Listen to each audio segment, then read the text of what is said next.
Hello everyone, welcome to my new mini blog. আজকের ব্লগটা শুরু করছি একদম সকাল সকাল স্নান করেই বেরিয়ে পড়েছিলাম। আমাদের গৃহপ্রবেশে নিমন্ত্রণ ছিল ছোটো মানিদের বাড়ি, তো সেখানে যাওয়ার উদ্দেশ্যে আমি, বুনু আর বাবা সকাল সকাল স্নান করে বেরিয়ে পড়েছিলাম তিনজনে মিলে। প্রথমে মিষ্টি কিনলাম, তারপর গিফট কিনলাম, দিয়ে আমরা পৌঁছে গেছিলাম ওদের ফ্ল্যাটে। তো এই হচ্ছে ফ্ল্যাটটা, ভীষণ সুন্দরভাবে ফ্ল্যাটটা সাজানো গৃহপ্রবেশের জন্য। আর ফ্ল্যাটটাও কিন্তু ভীষণ সুন্দর, চারিদিকে অনেক বিল্ডিং, কিন্তু দেখতে কিন্তু ভীষণ ভালো চারিপাশটা। আমি পরে তোমাদেরকে সেটাও দেখাবো। আর এই হচ্ছে ওদের গৃহপ্রবেশ হচ্ছে, তোমরা দেখো আর জানাও কেমন লাগছে তোমাদের ভিডিওটা দেখতে।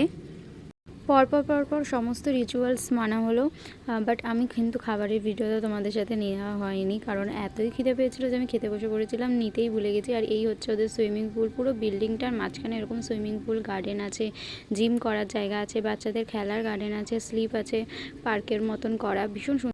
আর মাও কিন্তু আমাদের সাথে গেছিলো, কিন্তু বাবার সাথে গাড়িতে পরে এসছে। তো তোমরা জানিও অল অ্যাবাউট ভিডিওটা তোমাদের কেমন লাগবে।